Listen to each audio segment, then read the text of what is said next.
In the retro vacuum of space, we have had decades of pixelated graphics dating all the way back to the 60s when Space Invader was first launched. Through nothing but binaries and code, we saw one of the earliest displays of computer-generated graphics. Over time, of course, the foundations of this game would exceed beyond its scope and its limits. If you contrast it between the games made from the 60s and onwards, you would see noticeable improvements on the surface. However, it's still all bits and bytes behind the screen.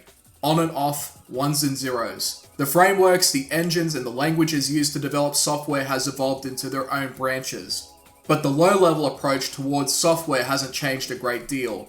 The bits make up the backbone of pretty much any software you've ever touched, whether it be 8-bit, 16-bit, or higher. The main differences between those bits is how many instructions they can perform. While the majority of studios and developers have been moving forward with time, using the latest and most up-to-date tools to make the best possible looking software, there are also those that do the opposite, and come up with retro graphics in their games instead.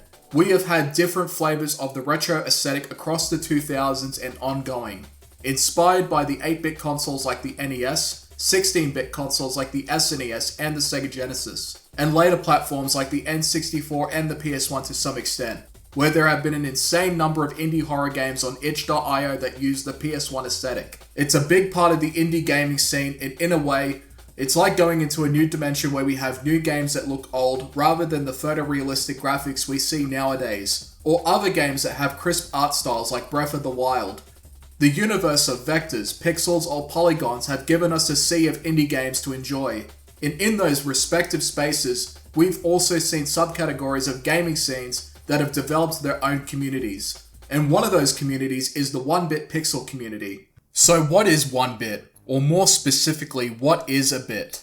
Well, it's a unit that a computer uses to process information and store the instruction within it, as well as performing it. These are also known as binaries, which function as light switches, on or off. They're visually represented as 0 or 1 when you look at the low-level language used for it.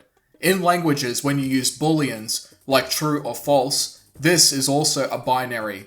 Now, the more bits you have, the more instructions can be performed and the more information can be processed. When there's enough bits, like say 8, then you have bytes. Over time, the method has snowballed into higher value placements, allowing hardware over time to perform more instructions and basically produce what you see on the screen as we speak. 1-bit gaming, though, takes the same concept of how bits work and applies it in a visual context. Now, if you took a device with only 1 bit, it would be impossible to do what I'm doing right now because of the amount of binaries and data needed to do what I am doing right now. The 1-bit term in gaming is more or less associated with only supporting 2 colors on the screen.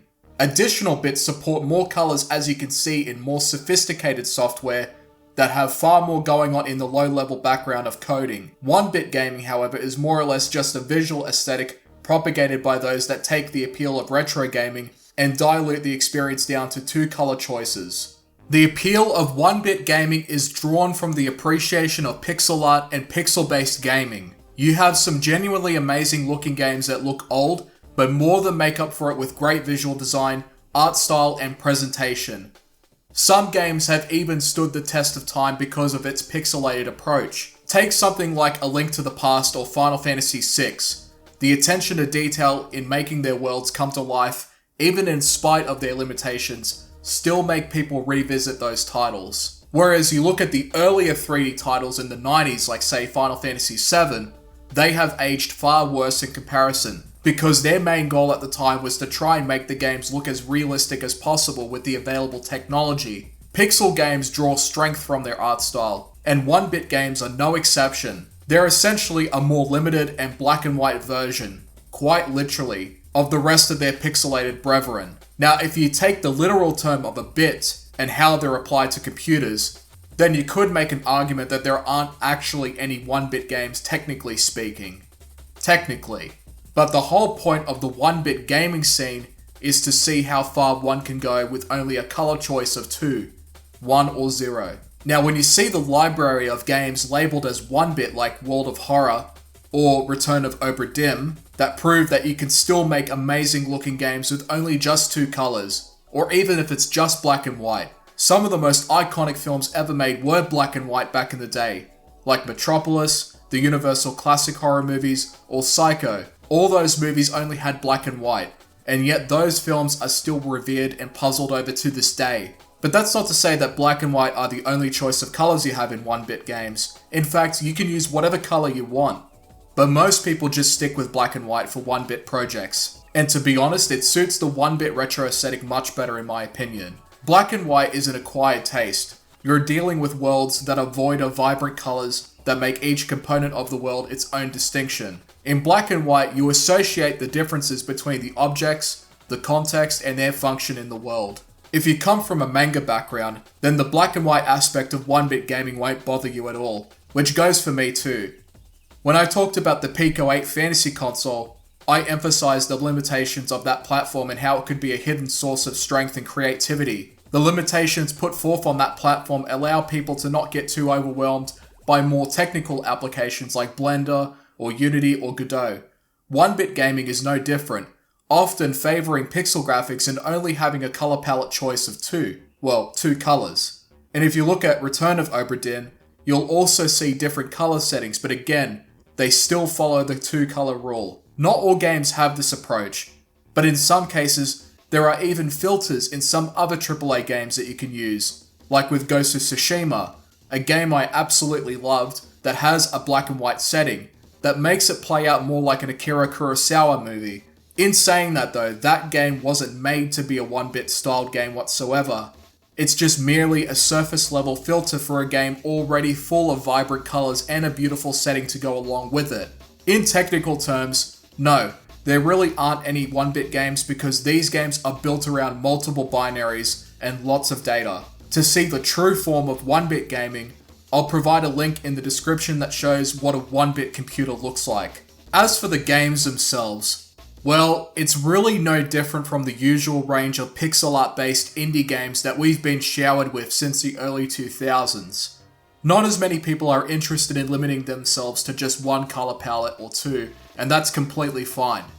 But the 2-color aesthetic does also have its own charm, where it's gone to a point where it's developed its own atmosphere that sets itself apart from other pixel art indie games. One of the earliest and best examples that I can come up with, and one that is a bit different to the games that I'll be talking about later, is Limbo. An absolutely amazing and atmospheric platformer puzzle game that was released back in 2010, showing that black and white could stand on the toes of many other indie games. You have more or less the same variety here too, but a good number of them, with some exceptions, can be beaten in a relatively short time. As for what they offer, well, if you've played retro-inspired indie games before, well, it's still pretty much the same deal here, but with 2 colors. What it does provide, however, is a focused aesthetic where it makes the best of its environment in spite of its color limitations. Manga has been doing it for eons, and the black and white approach has never gotten in the way of some of the best written stories ever seen in the history of comics and manga. But there were huge differences in their choices, where one was circumstantial and the other was a personal choice set forth by the creator.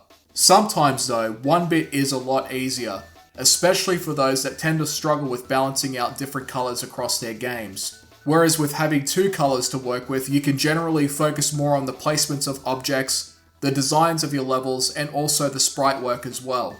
Keep in mind that if another color besides the 2 you've established is in the game, like say if you add a red, even though the game is mainly black and white, then it's no longer a 1-bit game, but rather a 2-bit game which consists of 4 colors. Some games like this only changes one of the colors as the game progresses along, but still commits to the 2-color rule. Like I said, you're not limited to black and white in a 1-bit game.